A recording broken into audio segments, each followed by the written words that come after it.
Hola, les doy la bienvenida a este curso de bioquímica. En esta oportunidad veremos la formación de la glucosa a partir de otras moléculas diferentes, proceso conocido como gluconeogénesis. Todos los organismos tienen una ruta de biosíntesis de glucosa o gluconeogénesis. Esto es válido incluso para animales que usan la glucosa exógena como fuente importante de energía. Bajo condiciones de ayuno, la gluconeogénesis suministra casi toda la glucosa al organismo. Dicha glucosa se requiere para el metabolismo de ciertos tejidos, como en animales es el tejido nervioso y específicamente el cerebro, el cual su única fuente de energía es la glucosa. Lo más conveniente es considerar que el piruvato es el punto inicial para la síntesis de glucosa, como observamos en la imagen. Las 7 reacciones cercanas al equilibrio de la glucólisis se efectúan en dirección inversa durante la gluconeogénesis. Es por esta razón que se considera un proceso anfibólico, ya que se utilizan etapas similares para el anabolismo y para el catabolismo, lo que se denomina una ruta anfibólica. Bueno, a diferencia de la glucólisis que tenía 10 etapas, la gluconeogénesis tiene 11 etapas que observamos en este cuadro, y en rojo nos está mostrando las reacciones que son irreversibles en la glucólisis y que para la gluconeogénesis necesitaría unas enzimas diferentes. Vamos a ver cada una de ellas partiendo desde la fase de rendimiento energético hasta la fase preparatoria. Entonces, la primera reacción que vamos a encontrar, que es convertir el piruvato en oxaloacetato y luego este oxaloacetato en fosfenolpiruvato. Entonces vemos aquí más o menos, vemos como en la glucólisis utilizamos una sola enzima que se llama la piruvatosinasa, pero en este caso, para convertir piruvato hasta fosfenolpiruvato, necesitamos dos reacciones. Entonces vamos a mirar la reacción número 1 y la reacción número 2 de la gluconeogénesis. La primera reacción entonces es una reacción de carboxilación, la cual lo hace una enzima que se llama la piruvato carboxilasa, y dicha enzima necesita la energía proveniente del ATP. La enzima tiene un grupo prostético conocido como biotina, y esta molécula utiliza el bicarbonato para formar una molécula intermedia que se llama la carboxibiotina. Vamos a mirar el proceso. Entonces, la piruvato carboxilasa tiene una porción que es el grupo prostético biotina, derivado de la vitamina B7, el cual funciona como un brazo de anclaje para la carboxilación, y obviamente pegado a un aminoácido lisina se le pega esta coenzima biotina, este grupo prostético. Entonces, ¿qué va a suceder? El piruvato, que es el producto con el cual vamos a arrancar la gluconeogénesis, utiliza primero una primera reacción que utiliza el bicarbonato y la energía proveniente del ATP. Entonces, este bicarbonato, que ya lo vemos aquí de otra manera, se une al fosfato del ATP y con esta energía forma un fosfato carbonatado, el cual con esta energía va a la biotina, y en la biotina intercambian en la liberación del fosfato y se forma la estructura de la carboxibiotina o la biotina con un carbono adicional proveniente del bicarbonato. Luego la enzima mueve la biotina como un péndulo y la misma enzima va y busca al piruvato para carboxilarla.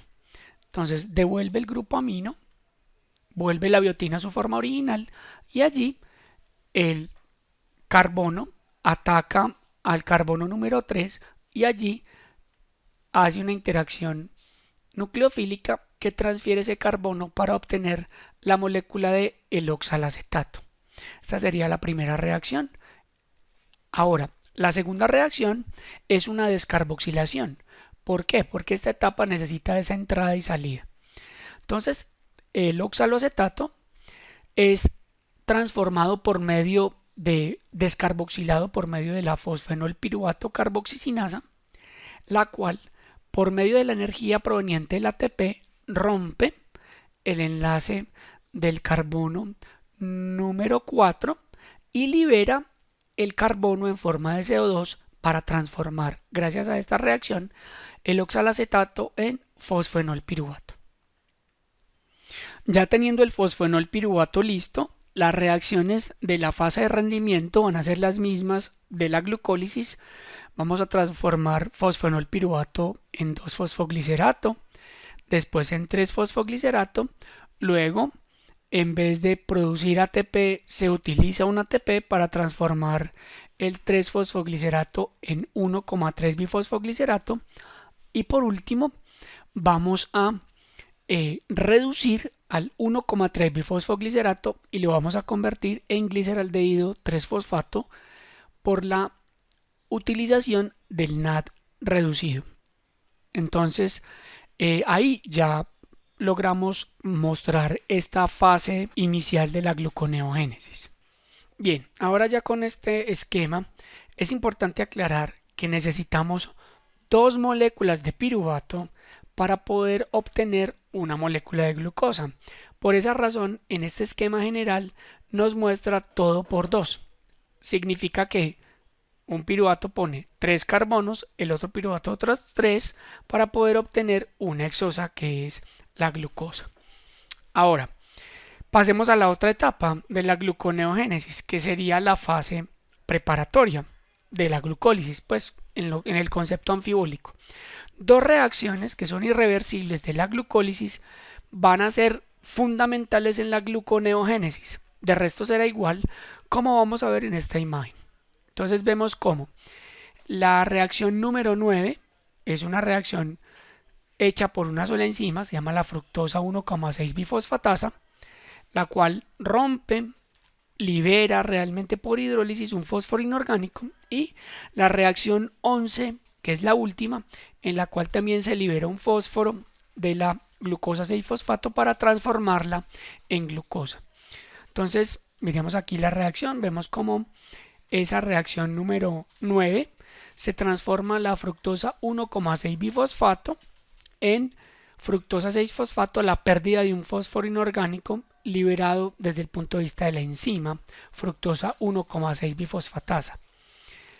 Y la otra reacción y última es que la glucosa 6-fosfato pierde ese fósforo del carbono número 6 y queda como glucosa. Entonces ahí ya tenemos claro entonces este concepto anfibólico que estamos viendo acá y vemos cómo, así como la glucólisis es regulada por ciertos cofactores, la gluconeogénesis también es regulada. ¿En qué puntos está regulada la gluconeogénesis?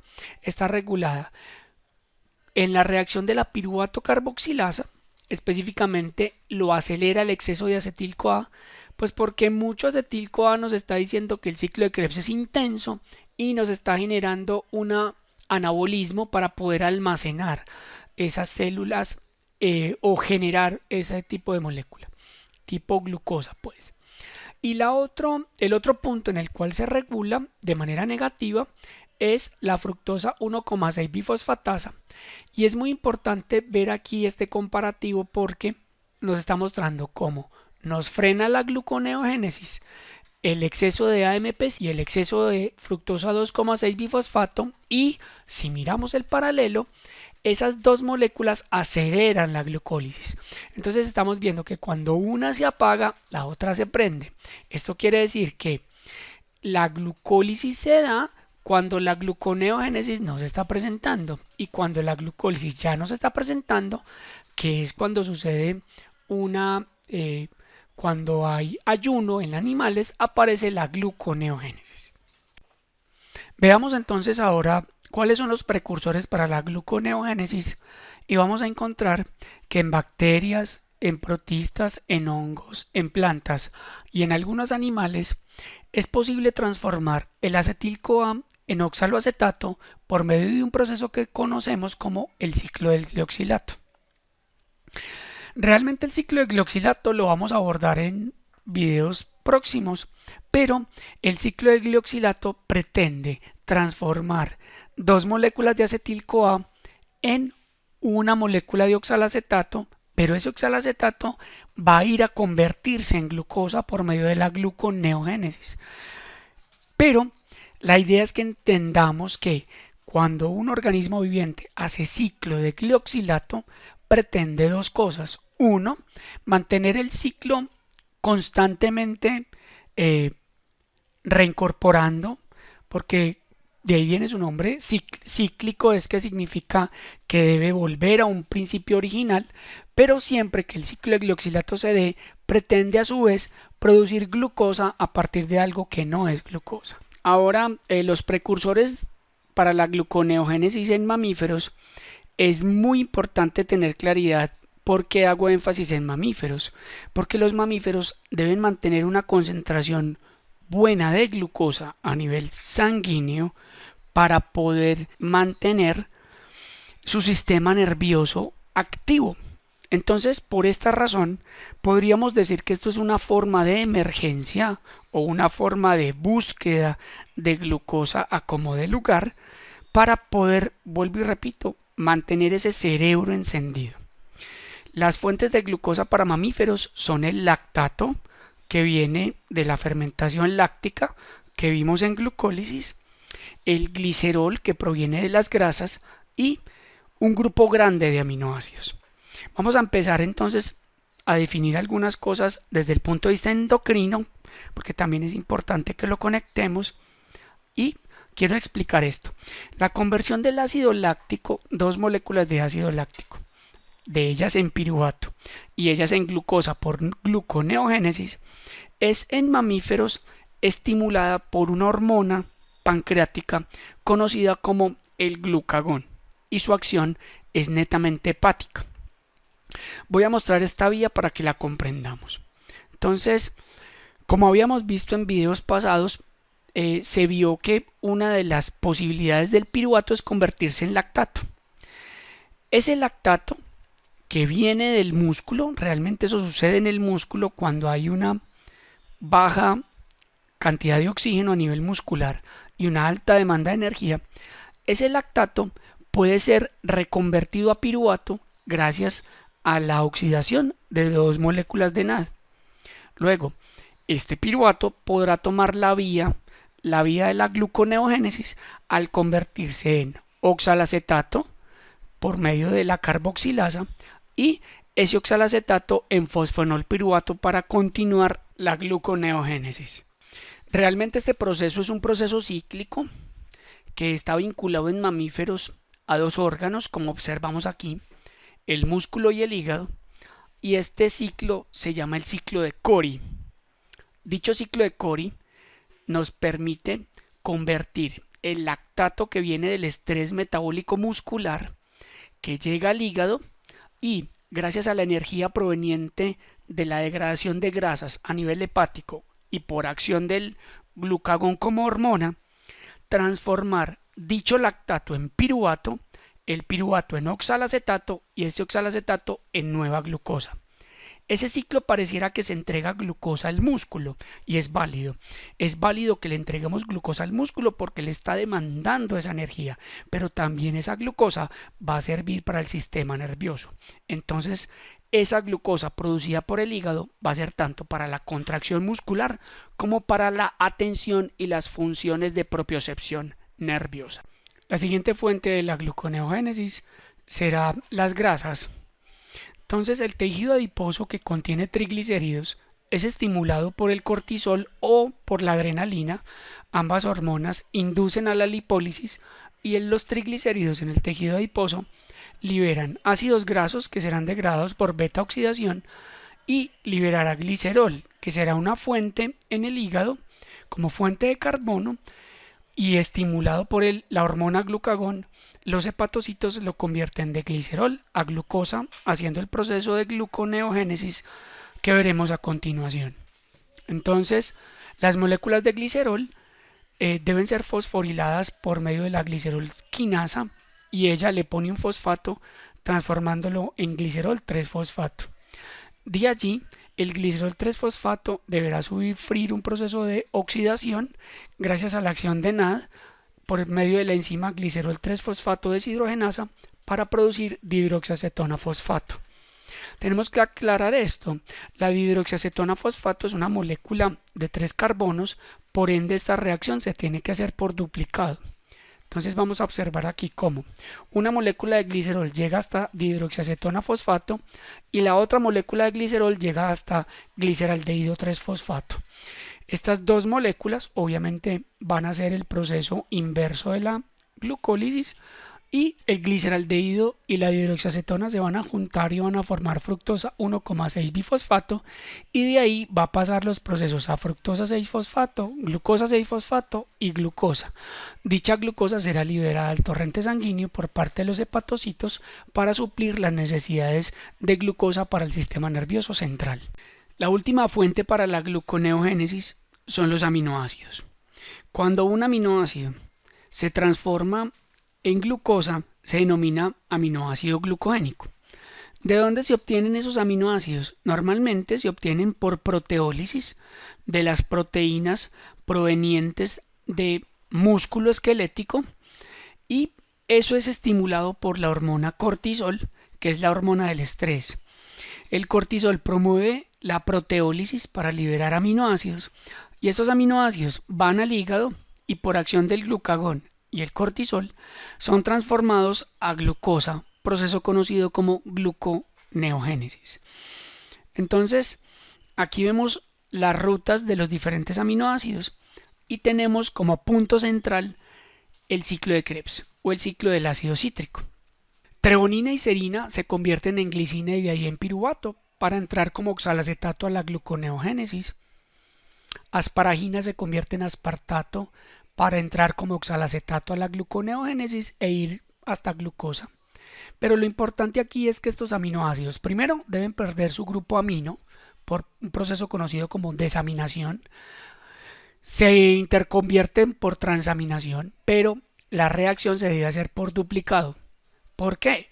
Porque estos aminoácidos aportan los esqueletos carbonatados y para poder obtenerse una glucosa, que es una hexosa, se necesitan dos moléculas de 3 carbonos, como se observa en la imagen. Pasemos ahora a analizar los aminoácidos arginina, glutamina, histidina y prolina. Estos aminoácidos se deben transformar por transaminación a glutamato y este glutamato entrará al ciclo de Krebs por desaminación para convertirse en alfa-cetoglutarato y de ahí hacer el ciclo. Otros aminoácidos, isoleucina, metionina, valina y treonina, se convierten en succinil-CoA y de ahí harán medio ciclo de Krebs para convertirse en oxalacetato y de ahí pues hacer gluconeogénesis. Y por último, el aminoácido fenilalanina se convierte en tirosina o en tirosina y la tirosina y el aspartato se convierten en fumarato para convertirse en oxalacetato y de ahí hacer gluconeogénesis. Vuelvo y repito, lo importante aquí es que esas reacciones deben ir por duplicado y aquí estoy poniendo como concentro la parte central del ciclo de Krebs, la desaminación y la entrada de esas moléculas como esqueleto carbonatado. Aparece entonces un ciclo conocido como el ciclo de la glucosa-alanina y es una relación que otra vez se presenta entre el músculo y el hígado. Allí el músculo libera el aminoácido, transforma el aminoácido glutamato en alanina por una transaminación y esa alanina vuelve al hígado para retransformarse en piruvato y el hígado con energía proveniente de la grasa producir glucosa de nuevo para mantener un suministro en el estado de estrés a nivel muscular y a nivel de glucosa del individuo. Ya con esto hemos terminado este video de gluconeogénesis. Y quiero poner, solo para recalcar, es un proceso que se da muy común en mamíferos para mantener la glucosa para el sistema nervioso central y mantener el movimiento muscular en los procesos de estrés metabólico. Nos vemos en próximos videos. Hasta pronto.